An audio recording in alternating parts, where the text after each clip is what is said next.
Hello and welcome. Here's what's happening right now. The nationwide impact as Canada Post workers deliver a sudden strike. We're outraged, we're frustrated. What the mail delays mean for Canadians and businesses. Important pour la famille. What led police to crack the cold case of a murdered Lotto winner. Changing the way people see Canadian rugby. Well, it's going to be a great match. Plus, the field day as Canada prepares to scrum for gold.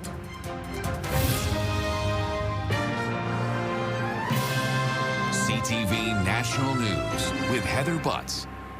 An abrupt halt to mail service today and a major surprise for Canadians as postal workers walked off the job. It's in response to sweeping changes by the federal government, the union saying the post office is under attack.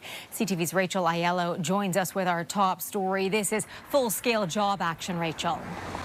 Heather, across the country, Canada Post workers have taken to picket lines like this one, rejecting Ottawa's orders for immediate reforms to mail delivery.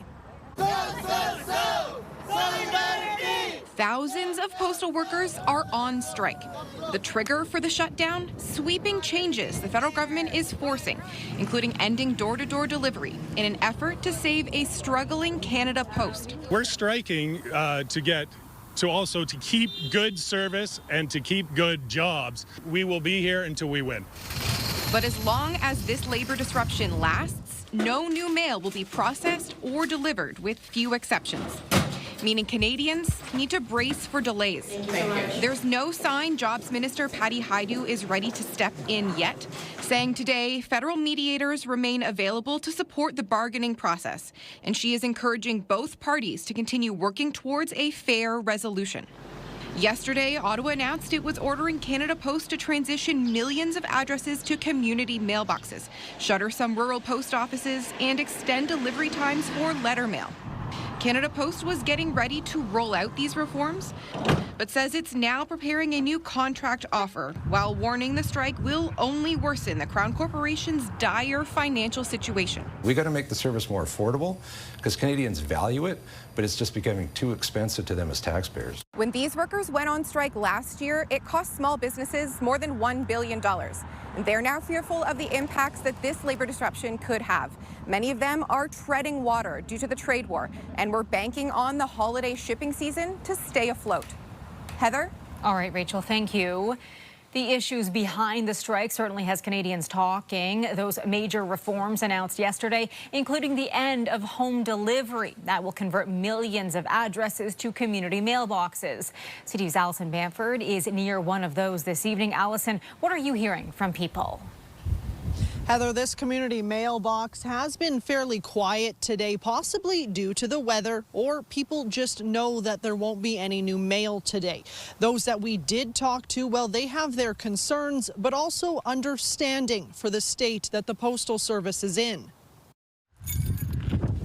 Dennis Bradley checks his mail every day. Oh, and there's nothing there. There's some days like that, and some days we have, a bunch of flyers and letters and things and bills. Bradley's never had home delivery, and he's never had a problem with it. His house is just 2 doors down from the mailbox. But for people like John Peters, home delivery is essential. I don't trust computer banking, so we still get bills. Peters is one of 4 million Canadians whose mail is still delivered directly to his house. Yesterday, Ottawa authorized Canada Post to end door-to-door delivery and switch to community mailboxes. Peters worries the new mailboxes will be too far away. I'm 78. I've had a stroke, so I don't get around that great. For some people, even 10 meters is too far. There's no distance that's a good distance for some people. Canada Post offers personalized delivery accommodation programs. Some 17,000 Canadians already use them. We asked the corporation if those programs will stick around. They said they'll be sharing further details on changes to mail delivery standards in the near future. Heather? Allison, thank you. And for live updates on the Canada Post strike, visit our website, ctvnews.ca. Prime Minister Mark Carney is in the UK for a summit to boost trade and economic ties. But his meeting with Canada's oldest ally sparked a friendly rivalry over one of Britain's oldest sports. CTV's Jeremy Sharon reports from London tonight. A fourth official face-to-face with British Prime Minister Keir Starmer for Mark Carney kicked off a visit to London. Well, it's going to be a great match. Yep. And we're going to disagree. Agree to disagree. Despite a friendly rivalry ahead of a big women's rugby match Saturday, the two leaders set their sights on shared defence priorities. We've got Ukraine to discuss, we've got the Middle East to discuss, and thank you for the way we've been able to work together on both those issues. Great pleasure to be together again. The Prime Minister also met with the leaders of Iceland, Spain, and Australia. We are partners in commerce, we're partners in culture. Actually, we actually have pretty similar economies. Talks that all centered around building trade and economic partnerships, an area British Ambassador Ralph Goodale says Canada and the UK can still build on. We've got $50 billion worth of trade flowing back and forth, and it is 99% tariff and quota-free. Canada is looking to diversify its international partnerships in the face of Donald Trump's trade war. The U.S. president leveraged new tariffs Thursday on a wide range of imported goods, including heavy-duty trucks and pharmaceuticals. Still, Carney today shied away from directly taking aim at the U.S. president. You face special circumstances in Canada, given your neighbor to the south, and let me just apologize. Instead, he shared with a progressive crowd at this summit how he won the April election. So it's not engaging on the turf of the more negative agenda, but focusing on the positive. All of it capped off with a dinner at 10 Downing Street, FaceTime with like-minded world leaders, the real focus of this trip, according to senior government officials. The Prime Minister is set to meet tomorrow with business leaders and investors before taking his Canadian pride to a London rugby pitch. Carney is set to attend the Women's Rugby World Cup to cheer on Canada against England in the final. Heather? Jeremy, thank you. And we will have a story on Canada's women's rugby team taking on England in the World Cup final later in the show. A London court has thrown out a terror-related charge against a member of the controversial Irish rap group Kneecap. The judge dismissed the charge against the member, who performs under the name Mo Kara, basing the decision on a technical error in the way the charge was brought forward. He was initially charged after waving a flag from Lebanese militant group Hezbollah during a London concert last year. Kneecap was barred from entering Canada just last week, the federal government saying the group has endorsed political violence and terrorism. Hollywood, it's Jimmy Kimmel. Two affiliate groups that had refused to resume airing Jimmy Kimmel's show following his suspension by ABC has had a change of heart. Sinclair and Nexstar say the late-night funny man will be back on their stations again tonight. ABC briefly suspended Kimmel over his comments about the murder of conservative activist Charlie Kirk. Former FBI director and Donald Trump opponent James Comey will be arraigned on October 9th in a criminal case the U.S. president has been calling for years. CTV's Joy Malbin joins me now from Washington. Joy, these two have been at odds for years. Tell us about that and what Trump had to say today. Heather, Donald Trump promised retribution against his political enemies, and top of that list, his former FBI director, James Comey. The indictment is just 2 pages. It accuses Comey of obstruction and lying to Congress over whether he leaked to the media information about the FBI investigation into Russian interference in the 2016 presidential election. Trump pressured his Justice Department and his Attorney General to take action against Comey, even as some prosecutors said there wasn't enough evidence. The president, however, celebrated the charges and vowed there will be others. It's about justice, really. It's not revenge. It's about justice. It's also about the fact that you can't let this go on. They are sick, radical left people, and they can't get away with it. And Comey was one of the people. He wasn't the biggest, but he's a dirty cop. All right, and Joy, what are we hearing from Comey? Yeah, James Comey is defiant. His response came last night in a video saying he won't be intimidated and that he's always known standing up to Donald Trump would be difficult. He intends to prove his innocence. Here's part of that video. My heart is broken for the Department of Justice, but I have great confidence in the federal judicial system, and I'm innocent. So let's have a trial. Comey appears before a judge October 9th. He faces up to 5 years in jail if convicted. Heather? Our Washington Bureau Chief, Joy Malvin, thank you. In a defiant speech at the UN today, Israeli Prime Minister Benjamin Netanyahu lashed out at countries that have officially recognized Palestine as a state, including Canada. Your disgraceful decision will encourage terrorism against Jews and against innocent people everywhere. It will be a mark of shame on all of you. Netanyahu also singled out Canadian allies France, Britain and Australia, saying their leaders buckled under pressure. He said Israel must, quote, finish the job against Hamas in Gaza. Netanyahu's speech began with dozens of delegates from multiple nations walking out on the General Assembly en masse. I've surrounded Gaza with massive loudspeakers connected to this microphone. The UN speech was also broadcast across the Israel-Gaza border into the enclave. Netanyahu said he hoped hostages would hear his vow that they would not be forgotten. Police in Quebec say they have solved a cold case dating back to 2001. A 63-year-old woman has been charged in connection with the grisly murder of a man who had won the lottery 2 years before his death. CTV's Quebec Bureau Chief Geneviève Bushman is in Trois-Rivières, Quebec. Geneviève, what more can you tell us? Well, Heather, crime scene technicians have uncovered secrets buried here more than 25 years ago. They believe they found human remains that will be analyzed in a lab, and this is a case that has horrified this neighborhood here. Police say it's connected to that lottery winner who went missing, and they say they believe that they've now solved this case. Here's what they had to say today. We've been able to arrest a woman. The accusation states that she killed the man, stabbing him, and also she dismembered the body, buried the body, even froze the body during a time. Now, this goes back to 1999. That's when Louis Valentine won $210,000 or so in the lottery. He moved here to Trois-Rivières and he met a woman.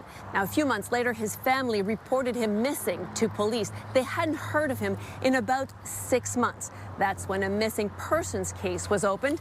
And then it stayed a cold case for all these years. Now, police won't say exactly what element led them to the search today, but they do say that the woman they arrested, Aline Girardin, is the woman that Valentine had met all those years ago. She has now been charged with second-degree murder as well as indignity to a human corpse. She has been released on bail and will be back in court for her trial. Heather. CTV's Geneviève Bushman in Trois-Rivières. Thank you. Toronto area police have released dramatic footage of a suspect firing bullets at 2 separate homes as they investigate 6 shooting incidents in the past month. The homes in Vaughan were occupied at the time, but no injuries were reported. York Regional Police say these 6 shootings, which occurred at 4 separate addresses, are linked. One of the homes, formerly owned by a tow truck driver who was fatally shot last year, was targeted twice. However, police have not confirmed the incidents are connected to the tow industry violence. Millions of Canadians are waiting for some sort of medical procedure, a number that keeps growing, according to a new report, which says the backlog can no longer be blamed on the pandemic. CTV's Heather Wright joins us now with the reasons why. Heather. Well, Heather, there has been an effort to increase the number of procedures performed, but it is just not keeping pace with the need. Even making a cup of tea is painful for Kathy Holding. Every day you have pain. You can't avoid that. The London, Ontario resident needs a hip replacement. Walking is hard. Grocery shopping requires frequent breaks. She's booked for surgery in January, a nearly 2-year wait from when she first visited a doctor. The levels of frustration, depression. Depression is a big one, accepting your limitations. Holding is part of a growing number of Canadians waiting for some sort of medical procedure. According to government data released this week by think tank secondstreet.org, 3.7 million Canadians are waiting for surgery, a diagnostic scan, or an appointment with a specialist, though the group says that figure is likely higher due to incomplete government numbers. They say the number is likely closer to 5.8 million, or 1 in every 8 Canadian. If you're not on a wait list yourself, you probably know someone who is on a wait list. And I think Canadians are getting sick and tired of just having a system that's not working out for them and not getting them the care that they need while they're paying thousands of dollars out of their taxes for it every year. More procedures are being performed. The Canadian Institute for Health Information says hip replacements were up 26% last year, cataract surgeries were up 11%, and there were 16% more MRI and CAT scans. But experts say those numbers need to go up even further to get people the help they need. Heather. CTV's Heather Wright in Toronto. Coming up, a painful legacy of loss. They didn't come home and my sentence doesn't end. My sentence lasts forever. A mother's message 10 years after losing all her children.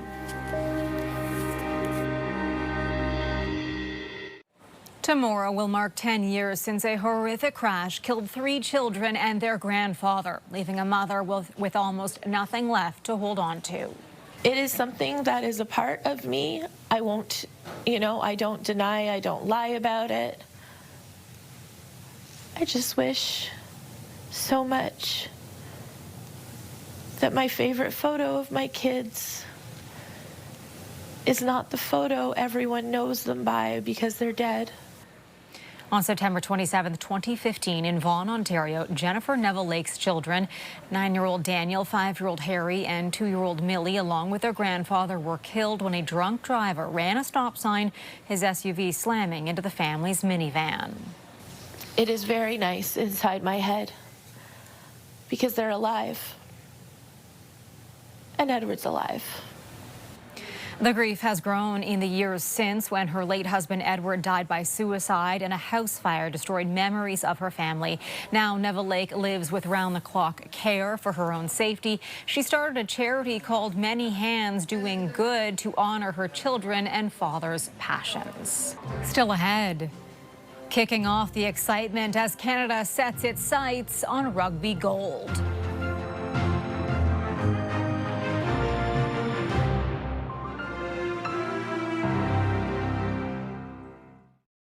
Canada's women's rugby team is playing in the World Cup rugby final tomorrow against the host nation, England. It's been a Cinderella story for the Canadians, with some help from some VIP fans along the way. Here's CTV's John Venevalley-Rao. For fans of women's rugby, tomorrow's match is one of the most anticipated in years. Canada are exceptionally good. It's going to be a really good match. So it's difficult to say which way it's going to go. Obviously, we wish that it goes our way. This, the moment a week ago when the Canadian women advanced to the final, besting the defending champs, New Zealand, and now set to play England's Red Roses. This is what we've been building for 3 years to do, and the fact that we're in this week and this is the game that we're in is just unbelievable, and it's just kind of a surreal feeling. For the Canadians, this is only their second trip ever to the World Cup finals, and Saturday's contest will be tough. The Red Roses is made up of mostly pros with a budget 10 times bigger than that of the Canadians, and they've won a staggering 32 games in a row. They have an aura about them. Our goal is to burst it, basically. The Canadian team are themselves unbeaten this year and will play Saturday's game in Twickenham, England, at the stadium in front of a sellout crowd of 82,000, the largest ever for a women's rugby game. This is a jam-packed stadium and the biggest stadium in England. I think it's very exciting for women's rugby in general. They're going to kick some ass on Saturday. Rob Baker, the Tragically Hip, praising the team, with the band selling special jerseys to support them. On social media, fan Shania Twain was asked if the team's last win impressed her much. She wrote back, "Oh, you know it did." The sign Red Roses. And Prime Minister Carney meeting with his UK counterpart today, exchanging jerseys. For those who play the game, all of the attention's been great. I think that we're changing the way people see Canadian rugby on the global scale. And if the team can take the trophy, it'll truly be a moment for the nation to treasure. John Venevalley-Rouse, CTV News, Toronto. And you can watch tomorrow's final starting at 10 a.m. Eastern, 7 Pacific on TSN and CTV2. U.S. President Donald Trump is at the Ryder Cup golf tournament in New York, watching the best of Team USA taking on Team Europe in front of a rowdy crowd. After the break, carving out a fairy trail when art and folklore stunningly take root.